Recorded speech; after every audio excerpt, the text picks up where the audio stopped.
মাঠে এসেছি ধান রুইতে। মানে আজকে অতটা হলো না, মানে হাল হয়নি আর কি। তাই জন্য আমরা আজকে আর টানা রোয়া করছি না, মানে পরের সপ্তাহে আসে টানা রোয়া করবো। আর দেখো কত জল দাঁড়িয়ে আছে মাঠে, দেখছো? আমরা দেশের বাড়ি এসেছি, দেশের বাড়ি এসে দেশের বাড়িতে আমাদের বিল আছে আর কি। তাই জন্য আমরা দেশের বাড়ি এসেছি আজকে সকাল সকাল রওনা দিয়েছি আমরা দেশের বাড়িতে। এই যে টানা রোয়া চলছে, দেখছো কত জল ভর্তি।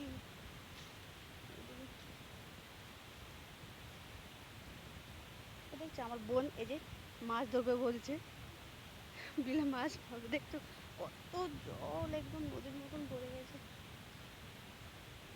দেখো সবাই দাঁড়িয়ে আছে।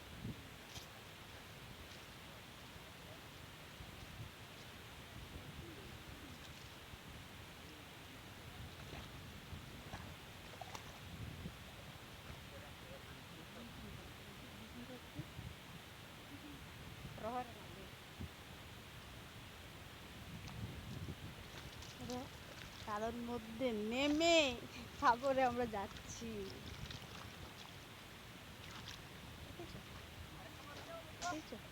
এই যে এই বিলটা, এর মধ্যে মানে হাল হয়ে গেছে, এখন রোয়া হবে, ঠিক আছে?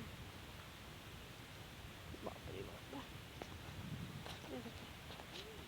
দেখো ও দেখো, এই দেখো ওই দিকটা দেখো, বগুলো তলা টানছে। এ দেখো আমার দিদি ভাই কেমন চলছে, হ্যাঁ, কাদার মধ্যে। দেখো সে হেলমেট নিয়ে রোদের মধ্যে চলতে। আসলে আমাদের অভ্যাস নেই না এই বিলে আসা, তাই জন্য হেঁটে চলা। যখন পড়ে যাচ্ছি এরকম লাগছে।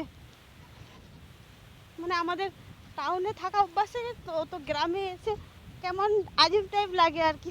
কিন্তু কি করা হয়, মানে আসতে হয় মজবুতে।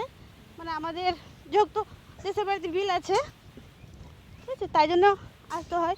কিন্তু আর একা মানুষের আর কি সমস্যা, যদি বাড়িতে বাবা থাকতো বা কাকা যেটা থাকতো তাও আসতো, কিন্তু বাবা তো নেই আমার, ভাই আছে, ভাই ছোট আছে, ভাইকে বললে ভাই আসবে না, ঠিক আছে?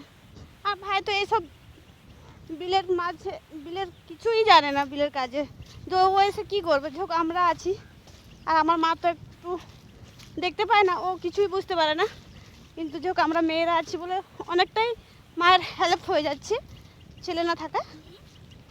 এ দেখো কত বিলের মধ্যে জল।